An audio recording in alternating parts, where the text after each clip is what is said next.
राजस्थान विधानसभा चुनाव में बीजेपी ने 199 में से 115 सीटों पर जीत दर्ज की है। इस बार पार्टी ने कई नए चेहरों को मैदान में उतारा और उन नौजवानों के सियासत के बड़े बड़े सूरमाओं को पटखनी दे दी। ऐसी ही एक कहानी है भरतपुर जिले की कामा सीट से बीजेपी के टिकट पर जीती 30 साल की नौक्षम चौधरी की। हरियाणा के नूंह की रहने वाली नौक्षम चौधरी ने कामा सीट से राजस्थान में अपने सियासी सफर की शुरुआत की।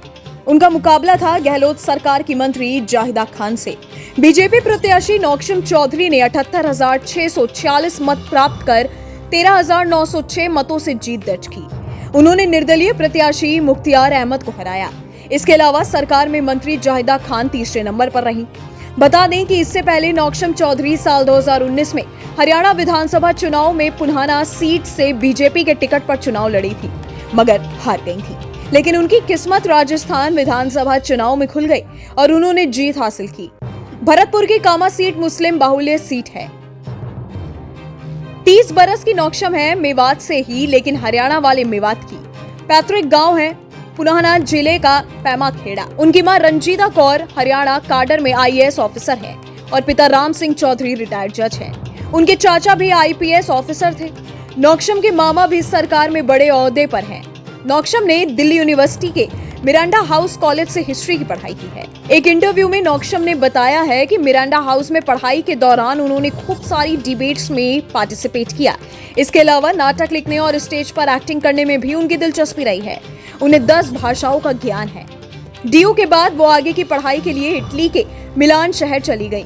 यहाँ से उन्होंने फैशन, बिजनेस और ब्रांड मैनेजमेंट में मास्टर्स की पढ़ाई की। मिलान से वो पहुंची लंदन, जहां उन्होंने मीडिया प्रमोशन एंड कम्युनिकेशन की पढ़ाई की।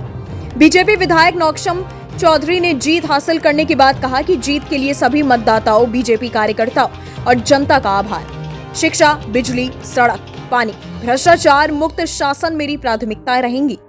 जीत का श्रेय आप सबसे पहले किसको देना चाहेंगे?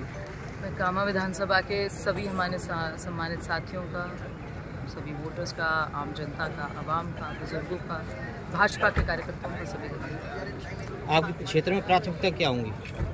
शिक्षा, बिजली, सड़क, पानी, भ्रष्टाचार, शासन मुक्त, ये मेन मुद्दे हैं।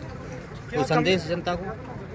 जनता को बहुत बहुत धन्यवाद, आभार और इतनी दुआओं और आशीर्वाद से नवाजने के लिए नौक्षम आपकी बड़ी आभारी।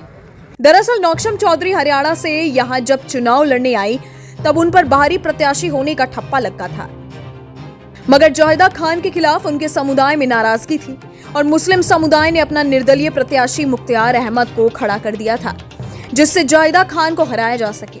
इसलिए मुस्लिम वोट आपस में बंट गए और उसका फायदा कहीं ना कहीं नौक्षम चौधरी को मिला है। इस वीडियो में फिलहाल इतना ही। बाकी देश और दुनिया की तमाम बड़ी खबरों के लिए आप देखते रहिएगा न्यूज़ नेशन।